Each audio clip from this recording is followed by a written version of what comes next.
Greetings, YouTube. Today we're looking at Delgo. This is a fantasy adventure film that was made in 2008 with some impressive voice work as far as the cast is concerned, but some not so great execution on other fronts. So let me give you a show list here with some of the people we had in it. Freddie Prinze Jr., Jennifer Love Hewitt, and Bancroft, her last role. She didn't even finish it. Someone had to do some of the work that she had started. Val Kilmer, Malcolm McDowell, Michael Clark Duncan, Louis Gossett Jr., Eric Idle, Burt Reynolds. So there's a lot of people in here, and amazingly enough, a lot of the people in this, sorry for that, are now dead. So this was, in some ways, a list of folks that are no longer with us. And I'm kind of sad that this is Anne Bancroft's last role, because it's not a particularly good movie. Now, I own this, and I'm going to keep it because it's got an audio commentary, and I haven't had a chance to listen to that yet. But the concept is, young, naive, adventurous character ends up getting involved in politics well beyond his station in life, discovering along the way that he has both racially and abilities, unique to his species that he can tap into and save the day.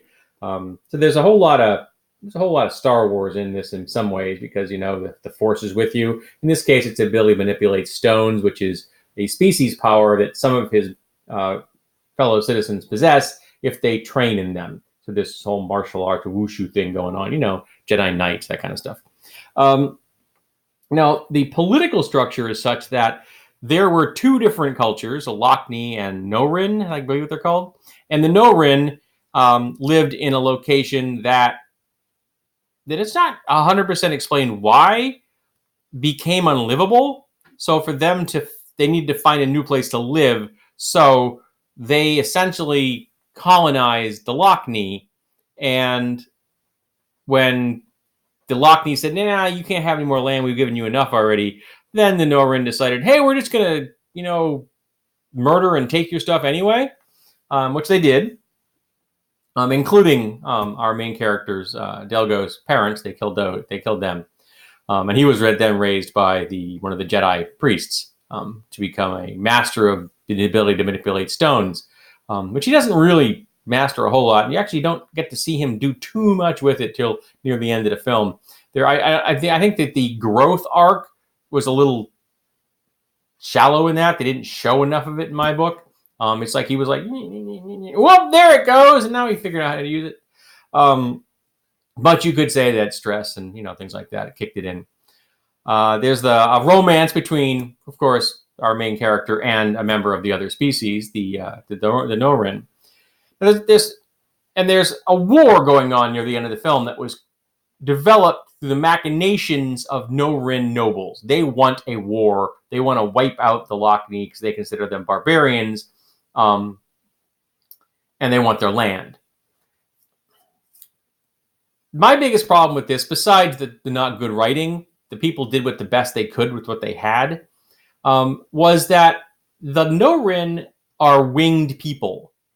And they all have flying steeds to make them even fly faster. Kind of like we use horses, even though both horses and us can walk. Riding horses makes us better at covering long distances and carrying more stuff. Same reason that the Norin, even though they have wings, use winged steeds. Faster, more stuff. And their wings are of the kind of fairies type variety. So it's short term, not particularly fast, but they all can fly. All of them. And the worst punishment there is to have your wings taken off, which I could completely agree with. That'd be a pretty sucky punishment. They're interesting. There are other species on the planet of sapient beings, but they're just cannon fodder. They're like the orcs of the world, and they are not really given full autonomy and agency in the story. They're just kind of the troops that fill in the army of the evil empress, who's the person behind the machinations of the Norin to destroy the Lockney. So they got kind of a short shrift there. There are multiple species, from what I can tell, unless they're one species with a lot of genetic diversity. But it'll kind of look like your classic, humanoid, orcs and goblins and kobolds and ogres and things like that. So it looked like there were different species all working together under the evil empress, but none of them got real full-fledged story arcs. Their backgrounds are not as filled in as the Lockney and the Norin. But remember, as I said earlier, the Norin can fly, which means they win at war. Period. There is absolutely no way the Lockney can beat the Norin in a war when one side can fly and the other side cannot. Soon as flight enters the picture, the side with flight wins. Period.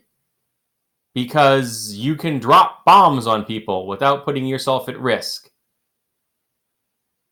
You can drop troops behind enemy lines because if you can fly and the enemy can't, enemy lines don't matter.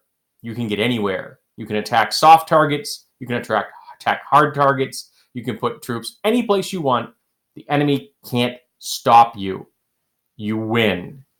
So that was a glaring hole for me that really bugged the crap out of me. Now, I will eventually watch this thing with commentary because I actually want to know what the director has to say about what they thought they were doing and how it turned out to be so bad, because this film did really, really bad when it was released. I believe it was released in 2,160 theaters, and it grossed something like $600,000 in its opening weekend. That's bad. That puts it in the top 10 bad release. It may even stick it in the top 5 bad releases. And at the time, I believe it was the worst. There have been worse since then, I believe. But I guess it would theoretically make them eligible for the Oscars. Funny how they didn't get any calls. So, yeah, I can't recommend Delgo. It's not a great movie. But it could be worse. That's what I said to my wife when it was over. I said, well, it could have been worse.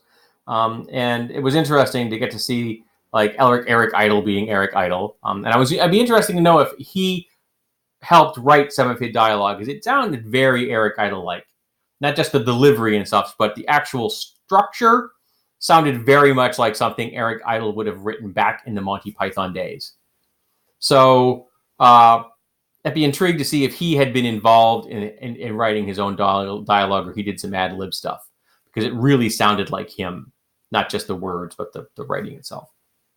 But the rest of the folks did the best they could with not good work, not good writing. The animation looks like it's earlier than 2008. It does not look 2008. If you had told me that this had been made in 1999, I would have believed you. But apparently it was made in 2008. I actually thought it when I was looking at the back going, okay, I don't see a release date on this. And so I'll go look online. And it shows the Blu-ray release date. I wanted to see what the actual release date was. 2008. I'm like, 2008? Really? Okay. Yeah. The animation in my book doesn't look all that great. Some of the creatures are cool. It's harmless. There's not a lot of violence in it. So is it PG? PG? What the heck is this thing? It's got to be PG-13, maybe, because there's like a couple people die. I don't think it would make PG, but it isn't far off. I can't find that. I hate the fact that they don't put them in the same place every time. They really should. All right, that's enough rambling. All right, so yeah, watch it if you like animated films, and you might want to see how bad an animated film can be, particularly when that hit 2,160 theaters on a $40 million budget and made $600,000 the opening weekend. Not so good. Not so good at all. So yeah, Delgo, not the best film ever made. Top 5 worst releases. And I wish it wasn't the last film of Anne Bancroft. Really, I do.